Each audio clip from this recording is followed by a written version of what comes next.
करना है तो उन्होंने क्या किया था, एवरेस्ट क्लाइंब करने उन्होंने फैला लिया। उन्होंने बचेंद्री पाल ने उनको मना कर दिया, कहा तुम्हारा आर्टिफिशियल पैर है, आर्टिफिशियल पैर से कोई इतनी ऊंचाई चढ़ सकता, क्योंकि वहां पर ऑक्सीजन नहीं है, ऑक्सीजन खुद का लेके जाना पड़ता है। उन्होंने नहीं माना और तुरंत जाकर के बचेंद्री पाल से मिली और बचेंद्री पाल को लेकर के साथ में एवरेस्ट क्लाइंब करने के चली गई। जैसे जैसे ऊपर जाने लगी 8,849 किलोमीटर की ऊंचाई चढ़ने में भाई साहब फिट बॉडी जिसकी होती वो नहीं चढ़ पाता, आसानी तो चढ़ गई, लेकिन उतरते उतरते उसके आर्टिफिशियल बहुत ठीक पैर नहीं हो गया था, उतरते उतरते उसके पैर से ब्लड निकल रहा था, ऑक्सीजन खत्म हो रहा था। बचेंद्री पाल जो कि एवरेस्ट क्लाइंब कर चुकी थी उनको भी घबराहट हो गई थी, लेकिन उसने जो अरुणिमा सिन्हा घबराई नहीं।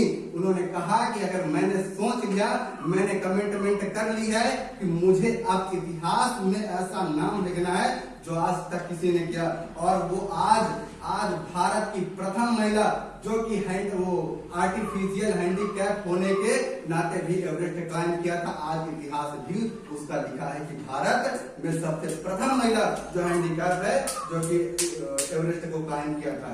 तो इसी तरीके से बाबा साहब भीमराव अम्बेडकर जी ने इतिहास रचने का काम किया था। इन्होंने बाबा साहब भीमराव अम्बेडकर जानते हो कितनी डिग्रियां लिया था? 32 डिग्रियां लिया था, 32 डिग्री। जिस व्यक्ति को विद्यालय में पढ़ने नहीं दिया जाता था उस व्यक्ति ने 32 डिग्री लिया। और कितनी भाषाओं की ज्ञाता थे? उनको 14 भाषा याद आती थी, 14 भाषाएं। हम सबको कितनी भाषाएं आती हैं? बहुत ज्यादा हिंदी आती है, अगर और कष्ट मस्त करके इंग्लिश आ जाती होगी। इसके अलावा कौन सी? संस्कृत वो अपनी भाषा आई है, लेकिन 2-3 भाषाओं के अलावा हम लोगों को ने उनको कितनी टोटल 14 भाषाएं आती। अब याद करो उन्होंने कितना संघर्ष किया। संघर्ष अगर न करते आज उनको कोई याद न करता। कोई याद करता? कोई याद करता नहीं ना। अगर हम कहते हैं कि जिस तरीके से तुम माता लक्ष्मी, माता पार्वती, भगवान शंकर को पूजते हो ना, पूजो ऐसे लोगों को जिन्होंने अपने माँ बाप को साकार किया। इनके माँ बाप को कोई जानता था? नहीं जानता था। इनके भाइयों को कोई जानता था? नहीं जानता था। क्या जानने की कोई रीजन नहीं था ना। लेकिन आज इनकी वजह से आज उनके माता पिता को भी जाना जाता है और इनको बड़ी सहूलियत और शिद्दत के साथ माना और जाना जाता है। इन्होंने जो किया, भारत में ऐसा कोई क्रांतिकारी नहीं है जो कि इनके जैसा ऐसा कोई काम नहीं है। कोई क्लैपिंग कर दो सब लोग।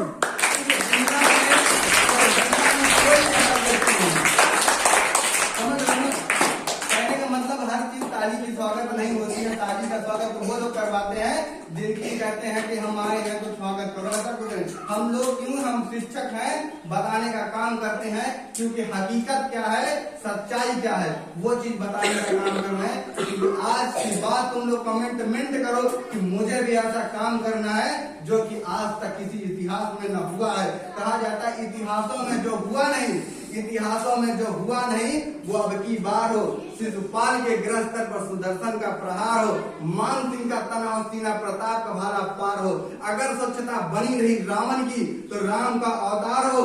खुद स्वच्छ रहेंगे इस नारे का ऐलान करेंगे, सचमुच सारे जहां से अच्छा हिंदुस्तान करेंगे। एक बार बोलो हमारे साथ, सचमुच सारे जहां से अच्छा हिंदुस्तान करेंगे।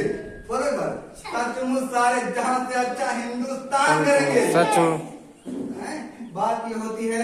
इसी के साथ मैं अपनी वाणी को विराम देते हैं, लेकिन कमेंट नहीं भूलना कि मुझे इतिहास कैसे रचना है। क्योंकि माँ बाप कहते हैं उनको शंकर भगवान को पूजने से क्या अच्छा, वो कभी बताते हैं कि सही रास्ता जा रहा है, गलत रास्ता जा रहा है। अरे माँ बाप तो तुम्हारे बताते हैं बच्चा ये रास्ता गलत है, मत जाना।